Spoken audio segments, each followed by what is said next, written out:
John 14:12-14. I can assure you that whoever believes in me will do the same things I have done, and they will do even greater things than I have done, because I am going to the Father.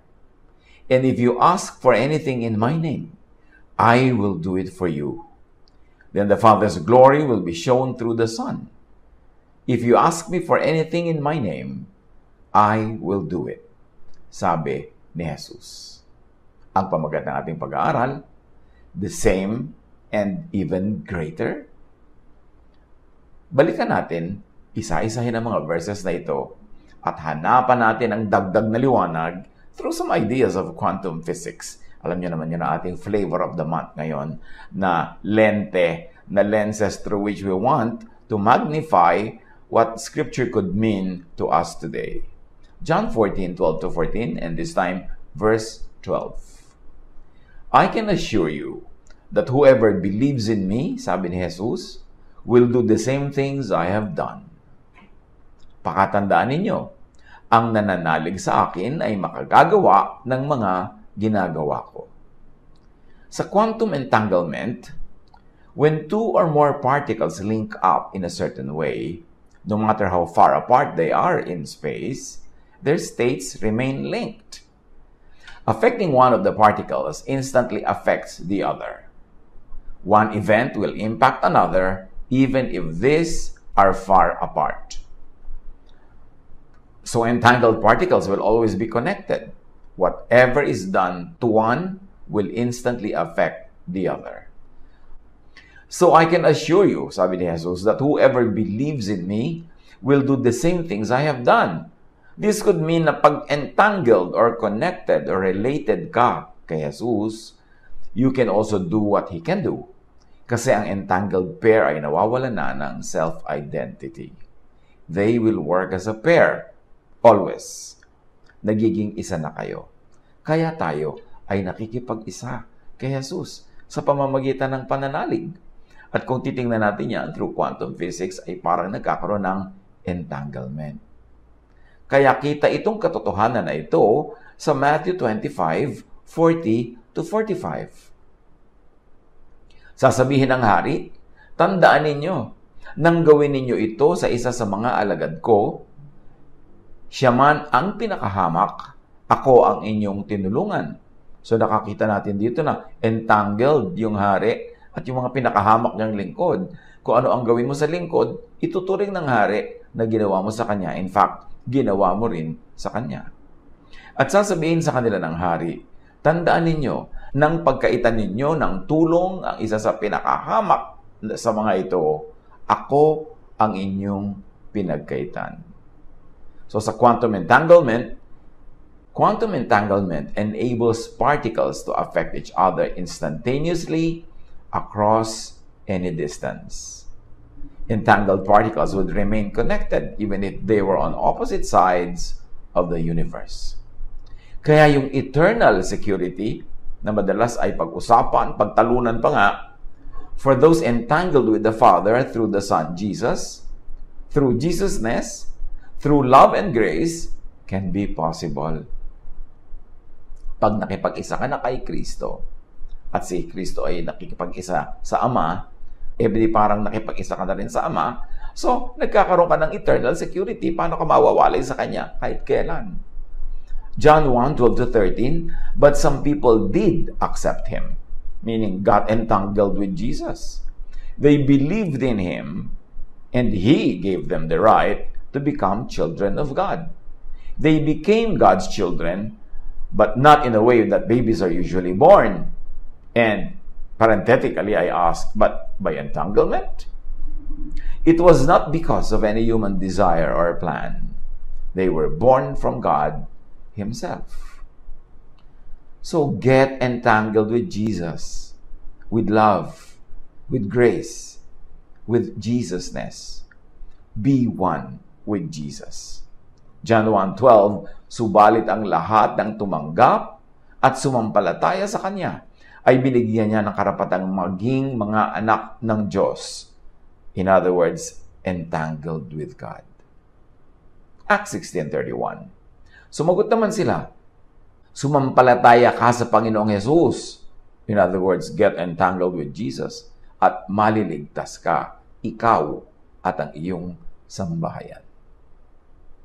John 14:20, sa araw na iyon ay malalaman ninyong ako'y nasa Ama, or I am entangled with the Father, at kayo na may nasa akin, you are entangled with me, at ako'y nasa inyo, and I am entangled with you. John 17:23, Jesus to the Father, ako'y nasa kanila, at ikaw ay nasa akin. We are all entangled, upang lubusan silang maging isa, or entangled with each other, with one another. Ngayon, kung pinag-uusapan natin, be entangled with Jesus because Jesus is entangled with the Father. In such a way, you get entangled with the Father at ang lahat ng mga believers kay Jesus also become entangled with one another. Napakahalaga na entanglement, but don't negate it. Huwag kabaligtaran ang gawing entanglement.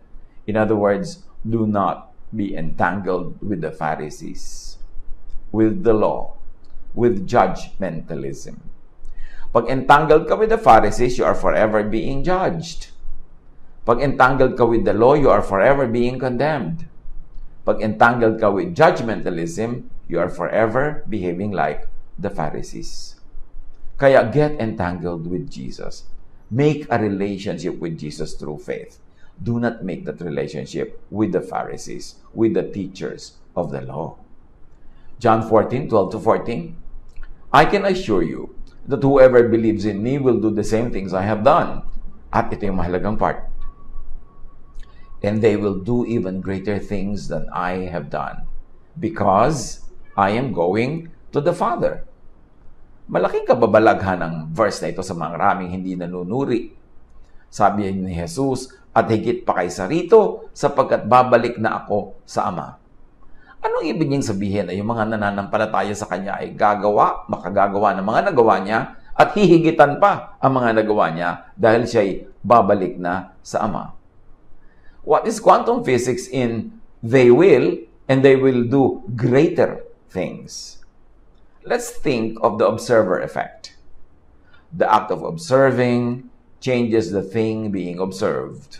This effect suggests that consciousness creates reality. Kaya sa they will, they meaning the observer. And they will do even greater things than I have done because I am going to the Father could mean na ipinaalam na ni Jesus paano magwo-work ang mga bagay-bagay. And because consciousness creates reality, you can do more things. Kasi you can keep creating what you want in accordance with your entanglement with Jesus, who is entangled with the Father. Sabi ni Jesus, kumahanga kayo, nagugulat kayo sa mga ginawa ko, magagawa niyo rin yan. Mahihigitan niyo pa dahil ako'y lalapit, babalik na sa Ama. So sabi, dahil kayo entangled sa akin by faith, and because when two entangled pairs affect one another or each other, therefore, what I can do, you can do. You can affect me, I can affect you. And because I am entangled with the Father, and when I return to the Father, I get even more entangled. Therefore, you get even more entangled with me. You can do even greater things than this that I have been doing while I am with you. Ano magandang application yan? Get affected by Jesus. Not by the Pharisees. Not by the teachers of the law. Not by the priests who were very, very judgmental and legalistic. John 15:5, ako nga ang puno ng ubas at kayo ang mga sanga, sabi ni Jesus. In other words, we are entangled. Ang nananatili sa akin at ako sa Kanya, ang siyang nagbubunga ng sagana, sapagkat wala kayong magagawa kung kayo'y hiwalay sa akin. Wala kayong magagawa kung kayo'y not entangled with me. So get affected by Jesus, and also very importantly, affect Jesus. Yes, you can affect Jesus. Kasi entangled tayo with Him. John 14:14, Kung hihiling kayo ng anuman sa aking pangalan, ito ay aking gagawin. O ayaw nyo pa bang patunayan niya that you and I can affect Jesus by faith? Because we believe in Him and we are entangled with Him. So ano ang dapat atupagin ng mga mananampalataya? Think of Jesus. Not of the devil, not of demons, not of priests and Pharisees and teachers of the law. Think of Jesus. Because when you think of Jesus, Jesus affects you and you affect Jesus. Think like Jesus. Do not think like the Pharisees. Pray in the name of Jesus. Always invoke the name of Jesus, not the name of demons. Kung lagi mong demonyo ang pinag-uusapan, kinatatakutan, iniisip, yun ang nangingibabaw at kumukubabaw sa iyo. Think and pray in the Spirit and according to the will of Jesus. Pray in the essence of Jesusness and love. Na lahat dapat ng takbo ng ating prayer empowered by love, motivated by love, and bears fruits of love. Mark 16:17, ang mga sumasampalataya ay bibigyan ng kapangyarihang gumawa ng mga himala. At bakit nga? Because you are entangled with Jesus, therefore entangled with the Father. Therefore observe, think, pray, as Jesus would. Yung tinatawag sa quantum physics na observation, thinking lang yun, praying. Pagka iniisip mo, tinitingnan mo, sinusukat mo, observation yon, and you always affect what you observe. Pagka inilubog mo halimbawa ang thermometer sa tubig para kunin mo ang kanyang temperature, napalamig mo na yun ng konti. Kung malamig yung thermometer, naapektuhan mo siya. Pagka maglalagay ka ng hangin sa gulong ng kotse, medyo susundutin mo yung butas doon para lumabas ng konti yung hangin, para malagyan mo ng bagong hangin, naapektuhan mo siya, no matter how small. Hindi mo pwedeng hindi maapektuhan ang iyong bagay na pagtutuunan mo ng pansin. Kung pagtutuunan mo ng panalangin, ng iyong mga desires, yun ang iyong binubuo para magpunta sa iyo in reality. Observation causes the system to collapse into a single outcome. Halimbawa, sa ating illustration, itong pusang ito, pwedeng sabay na ang pusang ito ay dead or alive. Depende kung ano ang observation mo. In this illustration, the cat is both alive and dead at the same time until observation is done. After the observation, only one possibility will emerge. In other words, you can do greater dahil other than creating your own reality, you also have the option to choose an outcome from a reality that is already existing. Either mag-create ka ng bagong reality or i-alter, baguhin mo yung existing reality. Kaya sabi ni Jesus, madalas niyang sinabi, your faith has healed you. Your faith has altered your reality. Your faith has made you well.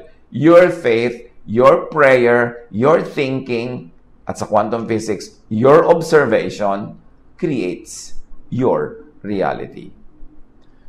It can amplify or increase the possibility of one outcome to manifest. Halimbawa, a particle has a 50% chance of appearing in the north and 50% chance of appearing in the south.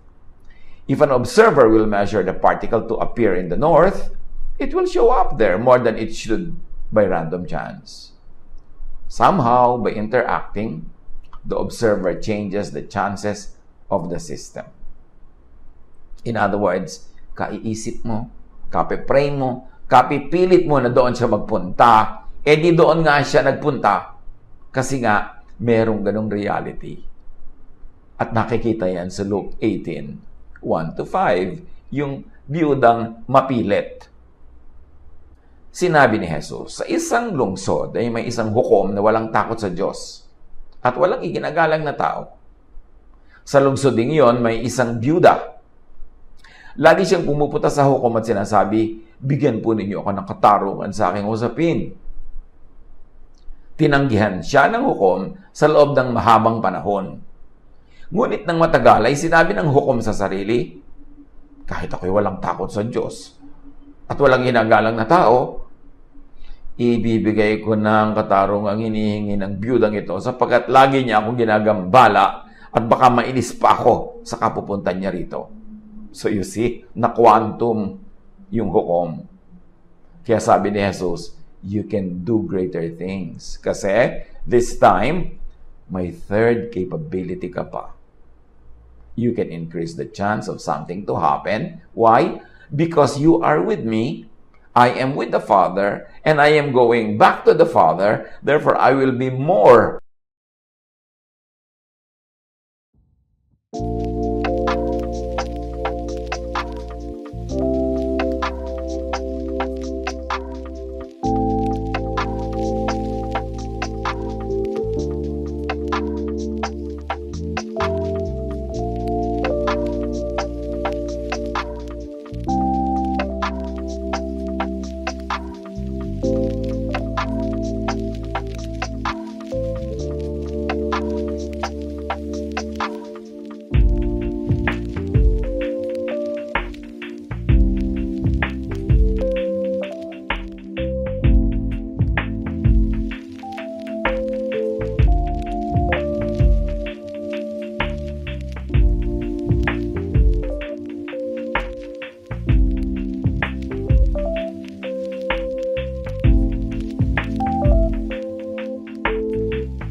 related to the Father, therefore you will be more related to me, and therefore to the Father, therefore you can do greater things. In greater, there is amplification of probability because of the observer's interaction with the system. So, from these examples, ang believer ay may tatlong pwedeng gawin if you look into quantum physics lenses. 1, mag-create ng sariling reality. 2, pumili ng outcome na gusto mo sa isang existing reality. 3, pataasin ang chance na mangyari ang gusto mong mangyari based sa mga choices na nakalatag na. So, what is quantum physics in I am going to the Father? Quantum entanglement ang pinag-uusapan dito. Two particles can be connected and can instantly affect one another no matter the distance.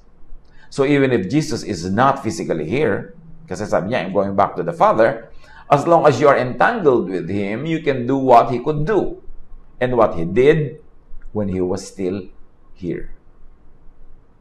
Jesus is connected with His followers. Jesus goes to and gets even more connected with the Father. Jesus' followers get connected to the Father through Jesus, and this means more power. Galatians 2:20. Hindi na ako ang nabubuhay ngayon, kundi si Kristo na ang nabubuhay sa akin. Get entangled with Jesus. At sabi ni Jesus, and if you ask for anything in my name, I will do it for you. Ito yung observer effect. Choosing a single possibility from a range of possible outcomes. If you ask for anything in my name, I will do it, is similar in quantum physics, saying na, alam ko na lahat ng possible outcomes, ano ba ang gusto mo? And I will guide you to that timeline. At sa pagpapatuloy ng verse, then the Father's glory will be shown through the Son. This is like saying Jesus and the Father are entangled. They function as a pair, and believers can also get entangled with them. The outcome is a big quantum system that is entangled, paired, and everyone works as though they are one. If you ask me for anything in my name, sabi ni Jesus, I will do it. The law rendered the people as sinful, therefore separated from God. So, kung gagamit tayo ng application ng quantum physics, the law disentangled people from God. But Jesus came to pay for the required punishment by the law. Jesus came to save people from the punishment by the law. In fact, Jesus came to save people from the very law. So, Jesus came to destroy the curse of and in the law. Jesus came to fulfill in and by Himself the requirement of the law. Jesus came to fulfill what is loving in the law. Kasi may loving din naman sa law, hindi naman lahat ang loving. Jesus came to be the way for people to become God's children. And let's extend to quantum physics. Jesus came to be the way for people to be entangled with the Father through Him. So get entangled with Jesus. Believe in Jesus. Do a Jesus. Be saved. Be covered by the Spirit of